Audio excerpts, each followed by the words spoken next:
السلام عليكم ورحمة الله وبركاته، أهلا بكم أصدقائي في قناة تالا سبورت.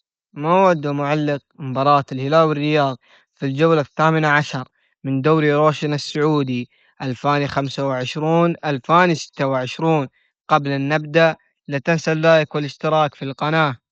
تقام مباراة الرياض والهلال يوم الأحد 25 من يناير 2026 على مدينة الأمير فيصل بن فهد في الرياض. تنطلق صالة البداية في تمام الساعة 8:30 مساء بتوقيت مكة المكرمة. الرياض في المركز السادس عشر برصيد 10 نقاط.